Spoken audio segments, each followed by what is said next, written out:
guys today. I've been excited about this since I got the offer to come preach here, and it makes it so much better being able to preach to such kind and nice people like you guys. You guys seem like an amazing church, and I'm just so glad to get the opportunity to preach with you guys today. All right. So I think there's something you should probably know about me.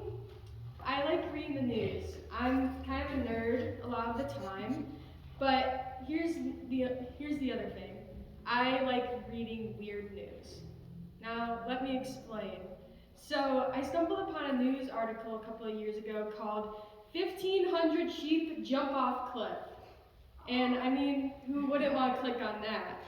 And so it turns out, back in 2005 in Istanbul, Turkey, a couple of shepherds had left their sheep to graze while they went and got breakfast. But all of a sudden, one of the sheep had left the herd and started walking towards the cliff. Then the sheep, as it got to the edge of the cliff, just jumped off. And then it just wasn't one sheep, but it was two sheep, then three sheep. And then one by one, all of the sheep, all 1,500 sheep, had jumped off of this cliff. But here's the kicker. Only 450 of them actually died, because the other 1050 survived because the other 450 had cushioned their fall. It was like falling hundreds of feet onto a soft cotton ball. This seems pretty insane, right? These sheep, when left without their shepherd, literally either died or were close to dying. They had no idea what to do with themselves, and when left to their own devices, they made some pretty terrible decisions. They just followed the lead of one dumb sheep, and all of a sudden they were in a pit of death and cotton balls. We look at these sheep and we think, how could they be so dumb, or they should have known better. But we are just like these sheep. When we were without God, we followed sin that led to death. When we were without God, we made some pretty terrible decisions. When we were without God, we didn't know right from wrong. And most importantly, when we were without God, we did not have all that we need. We are the sheep and God is our shepherd. But he's not like the careless shepherds of the 1,500 sheep. He is a good shepherd. This is why David writes Psalm 23, the psalm that shows God as a good shepherd and host. David writes from the experience of being a shepherd boy and then his shepherding of Israel as their king. But David knows that God is his ultimate shepherd, and that his shepherd is the real king of Israel who gives him the power to be on the throne. David acknowledges that God is the shepherd of all of his people that he rules, and he is a good one too. But why is God a good shepherd? If I could put this sermon into one sentence, it would be this. God provides all that we need when we trust in him. This is why he is a good shepherd. The first way we see this is in verses 1 through 3, when God provides us with all that we physically need. If you want to flip to Psalm 23, that's where we'll be today, so I'll give you a moment to flip there.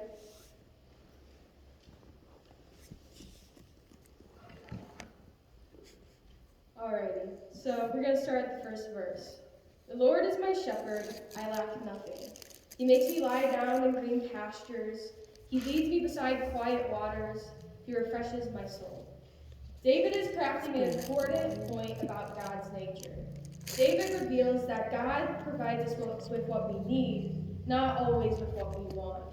He is reminding the people of Israel that God is not a genie. They cannot make God give them what they want, but they can rely on God to provide them with what they need. They know that God will provide them with what they will sustain them in his care. He is a good shepherd who provides everything they will ever need to the end of their days. God never promises us that he'll give us everything we desire, but he does promise that he'll provide us what we need for today. God gives us what we need. So what does David think God provides for us? If God is a provider of needs, what does he provide? Well, in the case of the sheep, David writes about a shepherd who takes them to lie down and graze in green pastures, and how he leads them over to quiet waters to drink from. This imagery is actually kind of odd considering the lands of the Bible were rocky and dry and covered with tough grass. The water sources were scarce, and shepherds often had to take their flock long distances to even get one source of good food and water in one place for their sheep to rest in. So this is something that a shepherd really could never truly have. Yet, David writes about this. He's writing about an abundant life in God. It is an image of a shepherd who leads his sheep into pleasant places with all that they need and more than enough to sustain them. David is showing that the shepherd provides everything a sheep could ever need: food, water, and rest. The shepherd is fulfilling the physical needs of the sheep. Just as the shepherd provides food, water, and rest, so does God for us. God is a good shepherd and we are his sheep. God provides what we need to survive in this world until our time comes. When we trust in him like the sheep trust in their shepherd, he takes on the responsibility to care for us. Not only does he provide what we need, but he provides it faithfully and abundantly. But remember, God provides us what we need and not with what we always want. Just as God is a good shepherd, he is a good father too. If you are a parent, you come to the realization that you're not always going to be able to give your kids what they want, but you are always going to try to provide them with what they need. As a parent, your kid may want McDonald's every night for dinner, but you know what is better for them. You know what they actually need. What they need is a meal that will give them nutrients and vitamins and even carbs to run around. As a parent, your kid may want to drink the whole 12-pack of Coke that night, but you know what is better for them. You know what they actually need. What they actually need is water to keep them healthy and hydrated, to keep their organs running fine, and to give them energy to run around. As a parent, your kid may want the newest phone or toy, but you know what is better for them. You know what they actually need. Instead of a new phone or toy to occupy their time, they actually need you and to spend time with you. Instead of making a connection with a material thing, they need time to form a connection with others and be in the presence of those who love them. They need time to truly rest and not get enamored with the newest toy or phone. This is how our Father in heaven, how our Good Shepherd views us. He is good and he provides for us. God does not always try to give us the most extravagant of meals, but he does promise that he'll give us our daily bread. More than that, he is the bread of life, who sustains us with everlasting life until the end of the age. God doesn't always give us the finest wines or an everlasting soda fountain, but he does provide water to drink from for today. More than that, he is the living water of everlasting life. We drink from the goodness and the lovingness of God, and that will never run dry. God doesn't always stop life from happening around us, but he does plan time to give us rest from it. He taught us to Sabbath and enjoy being in his presence. He invites us to lie down at his feet each day and worship and prayer of him for however long we need. God will provide all of these needs if we just trust him and stay faithful. We can trust that God will provide for our physical needs. However, as we walk through this life that God has sustained, what else can God provide us with? We may be physically okay, but what do we do now? The 1,500 sheep we talked about at the beginning of this sermon, when left without their shepherd, had no idea what to do with themselves. They just followed what the next sheep was doing, and it ultimately led to death. When we left to their own devices, they followed the sure way to death. If we go through this life without God, our shepherd, we are on the sure way to death in our sin as well. If we go through this life without him, we do not have everything that we need. So God not only provides for our physical needs, but he provides guidance and security. He guides us as we walk through this life so that we may be on the path to everlasting life. We see this when we pick back up in verses 3 and 4.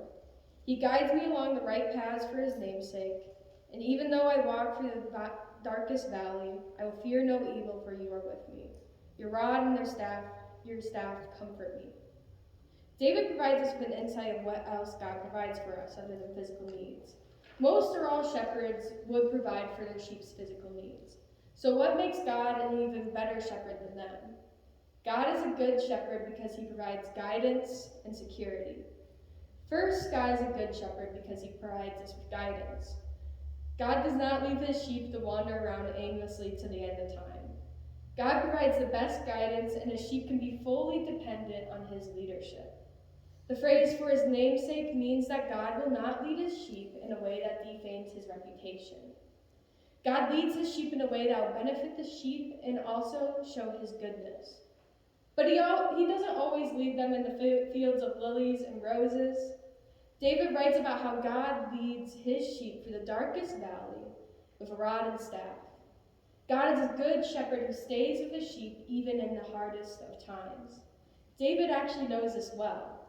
David was anointed by God to be king, but it took 15 years for him to actually sit on the throne.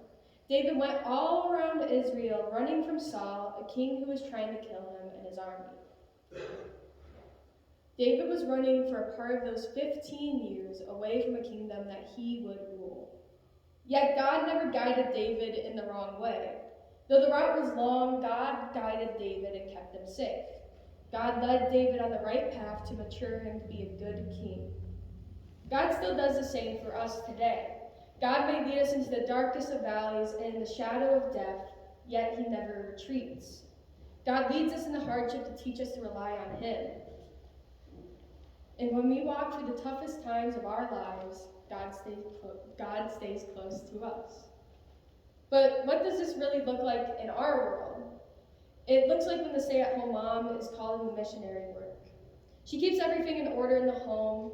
Her kids and her husband rely on her, and she keeps the finances in order. Yet every so often, she feels this tug at her heart to become a missionary in Germany.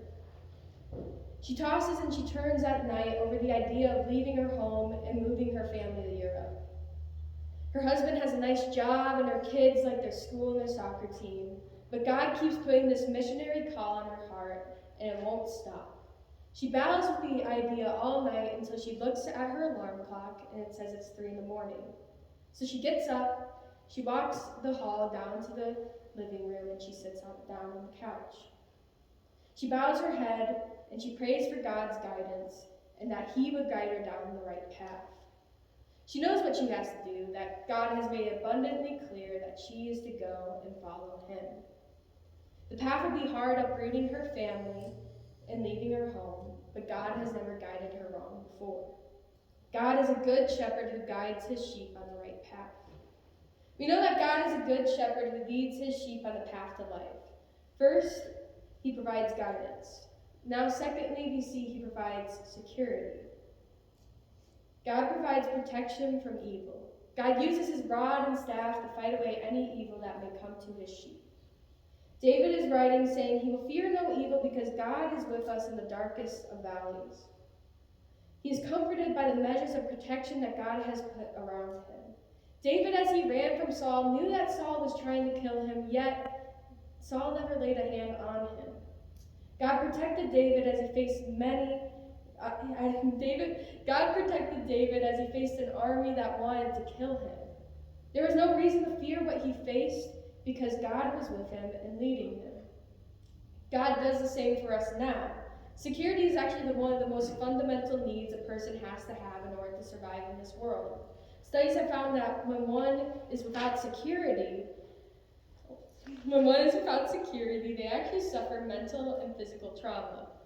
So how good is it of our God to provide us the ultimate security in him? He will never leave us when we're in trials. He sits with us when we face some of the hardest decisions of our lives. He holds our hand as we face the evils of this world. And we know that God is the best comforter in our most vulnerable moments. Our God is one who walks through the darkness with us and keeps us safe from the evil of this world. We can trust in his protection because he has been in our place before. Jesus himself suffered at the betrayal of his friends and religious leaders. He was nailed on a cross, and he tasted death himself. Our God knows what it's like to walk through the darkness and the hardship of this world. So we can trust in the security he gives us because he understands our troubles. He knows how to comfort us best because he knows how we feel. He wants to sit with us in our pain and mend our wounds. So we now know that God is a good shepherd who provides for our physical needs. We now know that God is a good shepherd who provides guidance and security. But we still have a third of the psalm to go.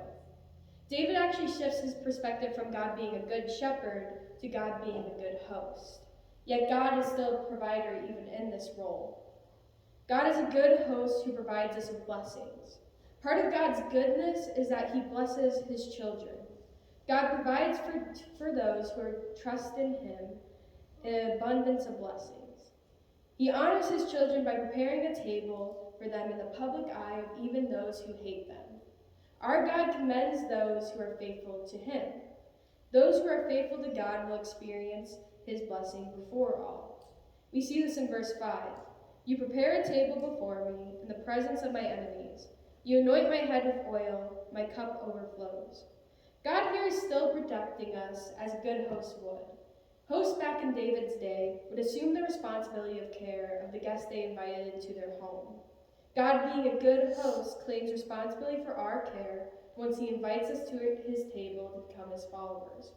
God not only protects us, but he blesses us in the presence of our enemies.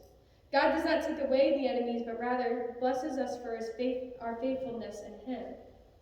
But what does this look like in our world? It looks like Leon, the father, who just seems like he can't get it right.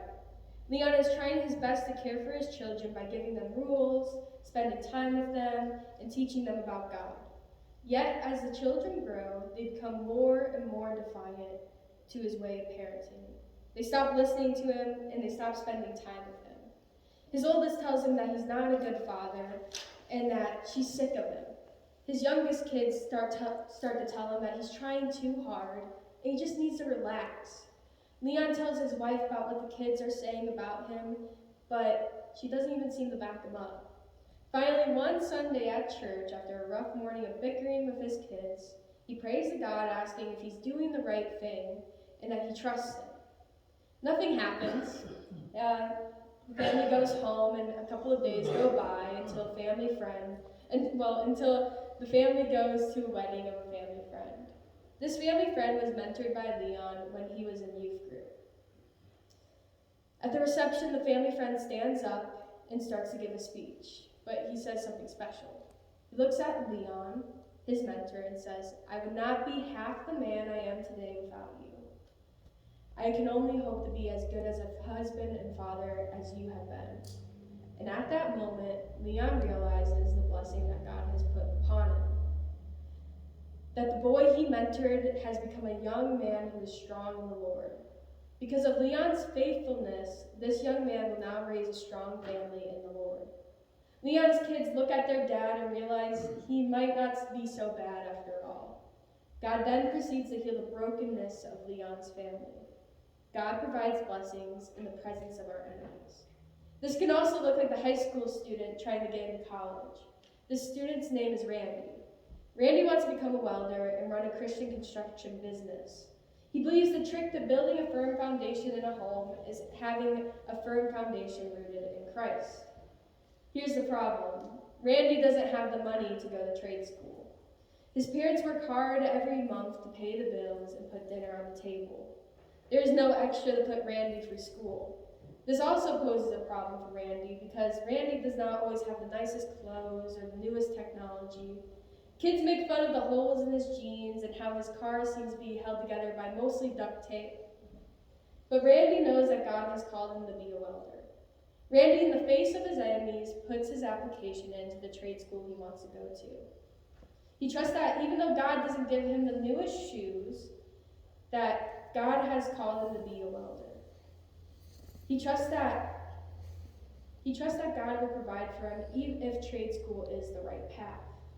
Weeks later, Randy gets an email saying he's been accepted to the trade school. Then at church that Sunday, an elder walks up to him. He congratulates Randy for getting into the trade school, and he tells Randy that the church provides a scholarship that will cover half of the tuition for the fall semester, and so on. Randy knows that this is a blessing from God. God provides blessings in the presence of our enemies. But God doesn't just provide material or relational blessings. God provides the best blessing of all. God provides us with the blessing of being with him forever. We see this in verse 6. Surely your goodness and love will follow me all the days of my life, and I will dwell in the house of the Lord forever. God provides us with the opportunity to be in his goodness and love forever. That this life is just a taste of what God can provide for us. Physical needs, guidance, security, and even blessings, these are all great things, but they all pale in comparison to the greatest blessing of all, God. God is our ultimate blessing. God provides himself to us. We get to enjoy his presence forever. God provides all that we need when we trust in him, and that's including him. We get to have God when we believe in him. Sheep, when they get to know their shepherd, often will only recognize their shepherd's voice or actions. Sheep often disregard the gifts from unknown people, but lean into what their shepherd gives. My hope and prayer is that as God's sheep, we recognize what God has provided in our lives, and we lean into him. That our eyes are so focused on our shepherd that we rely on him alone. God is a good shepherd and host that provides everything that we will ever need. Let's pray. God, I thank you for this church and work that they are doing in your kingdom. God, I pray that since they know you as their good shepherd and their good host, that you guide them and lead them in everything that they're doing. That when harm comes to them, that you provide a healing hand. God, I pray that we trust in God, that he is our good shepherd, and we keep our eyes fixed on him until the end of the age, when we will be able to spend eternity in heaven with you. That we will recognize your goodness and your love as we go through this life, and try to bring as many people into that love and goodness as possible. Amen.